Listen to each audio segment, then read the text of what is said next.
A Câmara dos Deputados vota na próxima terça-feira a PEC, que vem sendo chamada de fura-teto. A proposta já foi aprovada pelo Senado na última semana. O teto de gastos nos próximos anos pode aumentar em mais de 140 bilhões de reais. E a gente conversa agora, gentilmente nos atende, deputado federal Major Vitor Hugo, do Partido Liberal, do PL. Tudo bem, deputado? Mais uma vez, muito obrigado por atender a Jovem Pan nesse domingo. Bom dia, Thiago. Bom dia, Cláudia. Bom dia a todos os amigos aí da Jovem Pan. Uma honra estar aqui com vocês nesse domingo. Bom, deputado, o senhor imagina que a Câmara vai mudar a proposta e o projeto precisa voltar ao Senado? De que maneira o senhor acha que essas discussões vão se desenrolar nessa semana? Bom, Thiago, eu acompanhei na semana passada a votação dessa PEC lá no Senado Federal e realmente a PEC do fura-teto, acho que é até uma maneira bem, vamos dizer assim, eufemista, né? Bem tranquila de dizer. É uma PEC do estouro, é a PEC da gastança, é uma PEC daquilo que vai abrir as portas da irresponsabilidade fiscal no nosso país. 145 bilhões de reais, mais 23 bilhões para gastos atuais, mais uma série de penduricalhos, alguns cálculos colocam para mais de 205 bilhões de reais que vão ser abertos aí, e aliado a um discurso que o PT tem feito de irresponsabilidade fiscal. Inclusive, quando foi votado no Senado, não havia nem indicação de quem seria o ministro da Fazenda, e agora que nós sabemos, a situação ainda fica muito pior, porque nós sabemos que foi indicado aí o Fernando Haddad, que já disse que estudou economia por menos de 2 meses, que colava, inclusive, no seu mestrado de economia. Então, assim, a gente fica realmente muito preocupado. Nós, da bancada do PL, ainda vamos nos reunir, é a maior bancada da Câmara, certamente vai ter uma influência muito grande no segmento ou não dessa PEC, nos termos que ela se encontra hoje, da forma como foi aprovada. Eu, inclusive, conversei com o líder do PL, né, Altineu Cortes, deputado federal do Rio de Janeiro, e ele falou que vamos fazer uma reunião ao longo da semana com a bancada para discutir. Agora, existem 3 pontos em particular que nos preocupam. O valor, esse valor realmente ele é muito acima do que o Brasil pode suportar, realmente demonstra uma irresponsabilidade muito grande por parte desse governo de transição, e a gente não pode concordar com um valor como esse. R$600 para os mais pobres, ok, isso foi uma promessa do nosso presidente e é justo. Aliás, eu trabalhei no passado como líder do governo para aprovar o auxílio emergencial, que teve esse mesmo valor de R$600, e depois foi a base para a criação do Auxílio Brasil, também de 600, e o presidente Bolsonaro prometeu isso ao longo da campanha. E também a correção do salário mínimo acima da inflação.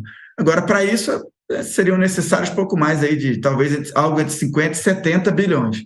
Agora, 200 bilhões, isso aí é realmente um absurdo. O outro aspecto que nós queremos lutar contra é a questão dos 2 anos, né? Queremos diminuir para 1 ano, mais do que o suficiente para se organizar esse momento e para garantir no ano que vem esses R$600, e a partir daí o novo Congresso, que foi eleito pela população, que é mais à direita, inclusive centro-direita, vai poder se debruçar com mais calma, com mais tranquilidade sobre o que estamos aí discutindo agora ao término da legislatura. Aliás, fazer com que essa definição seja para 2 anos é praticamente cortar o mandato dos próximos deputados e dos senadores que foram eleitos agora, dos deputados em particular, praticamente pela metade, né? E cortar 25% do tempo aí dos senadores, porque 2 anos resolve o problema do governo, mas tira completamente a capacidade de influência do parlamento, e o parlamento representa a população brasileira. E o terceiro ponto é o aspecto de que eles querem modificar todo o nosso arcabouço legal que diz respeito à responsabilidade fiscal por meio de lei complementar, ou seja, diminuindo a proteção que o Brasil tem em relação à irresponsabilidade dos governantes aí que estão ocupando o cargo momentaneamente. Então, hoje é tratado no nível constitucional, precisa de 2 turnos, 3/5 de aprovação em ambas as casas, e se for para a lei complementar, isso aí diminui completamente, a maioria absoluta só, e com 1 turno só de votação. Então, eles querem, na verdade, abrir completamente as portas da irresponsabilidade fiscal, e nós vamos trabalhar para que isso não ocorra na Câmara. Deputado, na sequência, a pergunta de Roberto Mota. Bom dia, deputado. Eu queria a sua opinião sobre o cenário dos próximos anos.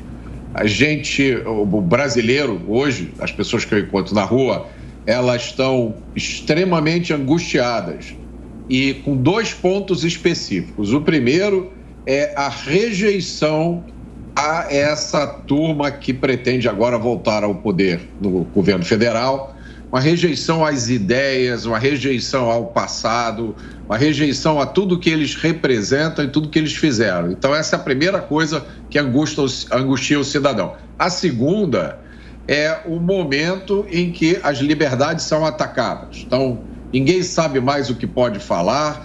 Então, o brasileiro vê esse mal chegando e a ele não é permitido nem falar sobre esse mal. Ele tem que ficar calado sob pena de piorar ainda mais a sua situação. O senhor, como parlamentar, como o senhor vê os próximos anos?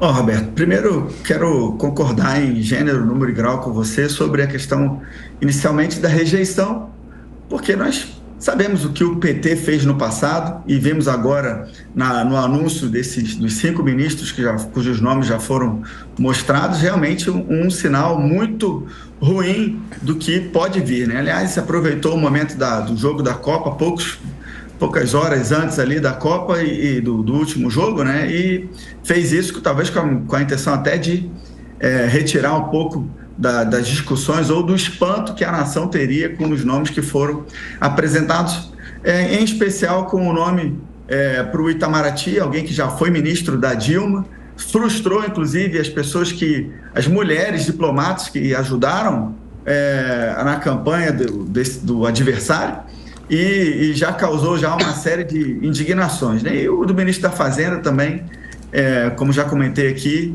realmente é algo que sugere que as práticas do passado retornarão, e isso é um grande problema e reforça a questão da rejeição. A questão das liberdades, foi uma luta imensa de quem esteve, do próprio presidente Bolsonaro, de quem esteve sempre ao lado dele, como eu. É algo realmente muito frustrante no Brasil que nós vivemos hoje, haver determinados temas que não possam ser tratados sob pena aí de aplicação de multa, sob pena de censura. É efetivamente uma censura prévia. E nós não estaremos numa democracia, ou não estamos numa democracia, se não há possibilidade de tratar a respeito de qualquer tema. Aliás, a própria Constituição veda a censura prévia. A Constituição as nossas Constituições há muito tempo, aliás, desde a primeira Constituição, que nos foi outorgada lá em 1824, já havia a previsão da liberdade de expressão, das imunidades parlamentares, da liberdade de imprensa. Então, realmente, se efetivamente acontecer, né, desse governo se firmar, nós vamos ter momentos muito ruins e nós vamos ter que nos unir. A direita vai ter que se unir cada vez mais, planejar, executar ações políticas, né, que nos levem novamente aí a ter o controle do país e leve o país para a direção que a grande maioria, a imensa maioria do povo brasileiro quer, que é uma economia de mercado, que são os nossos valores conservadores. Eu tenho certeza que numa situação ou na outra, no final, como o nosso próprio presidente disse, na última fala dele em frente à Alvorada, no final nós vamos vencer, com certeza. Bom, deputado, voltando a falar aí da PEC da transição, gostaria de saber que leitura o senhor pode fazer da PEC a partir da aprovação dessa PEC, porque ela foi muito criticada no início, mas assim que entrou no Senado aconteceu a votação, ela foi rapidamente aprovada e com uma larga vantagem de votos, né? Isso já pode ser um sinal do apoio que o novo governo deve ter a partir do próximo ano? Cláudia, essa é uma avaliação que eu tenho feito, tenho pensado, até porque eu vivi algo semelhante no começo do governo Bolsonaro, quando eu fui escalado líder do governo, e vivi de perto isso, a formação do governo em si, a tentativa de uma formação de uma base parlamentar. E nós, lógico, fomos eleitos naquele momento com um discurso crítico às instituições, não as instituições em si, mas as práticas que o PT, ao longo do tempo fazia, né? E a maneira como eles formavam as bases parlamentares, ficaram expressas aí nas condenações criminais, nos acórdãos, né, condenatórios, nas delações premiadas, nos acordos de leniência, e vivi na pele a dificuldade de se montar uma base parlamentar em outros termos, né? Então, nós vivemos grande parte do governo Bolsonaro, do início, pelo menos o primeiro ano, com muita dificuldade para aprovar matérias no Congresso. Ainda assim conseguimos aprovar reforma da Previdência, revisão da proteção social dos militares, declaração dos direitos de liberdade econômica, tudo isso ali no primeiro ano. Mas depois, quando o presidente Bolsonaro editou um decreto para regulamentar as indicações e fez ali a composição de uma base, mudou completamente o cenário e era necessário por causa da pandemia. Mas vivemos momentos muito dramáticos, vamos dizer assim, ao longo do primeiro ano de mandato. Coisa que nós estamos vendo agora, antes de começar esse governo que está aí de transição, e ele já tem mais de 15 partidos anunciados, né, como apoio, mais de 200 parlamentares na Câmara, do novo cenário, né, da nova legislatura, porque anunciaram também mais de 30, quase 35 ministérios, a criação, onde pretendem acomodar os seus aliados. Veja que eles querem abrir mais créditos, né? Querem fazer uma PEC do estouro da gastança, alegando que não há dinheiro, e ao mesmo tempo querem criar quase 40 ministérios, e que certamente vão gerar muito mais gastos para o nosso país. Então, realmente o cenário ele é um cenário muito ruim.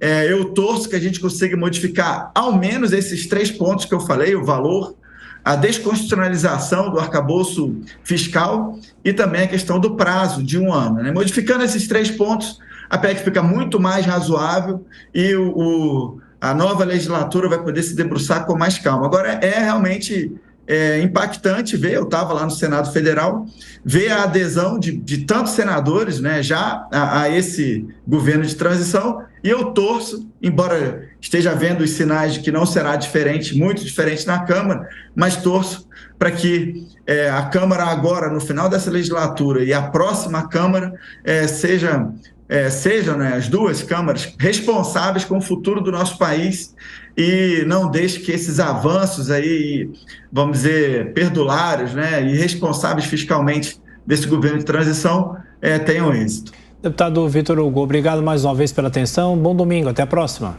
Bom, Tiago, obrigado. Obrigado, Roberto e Cláudia. Um abraço a todos que nos assistiram aqui. Fiquem com Deus.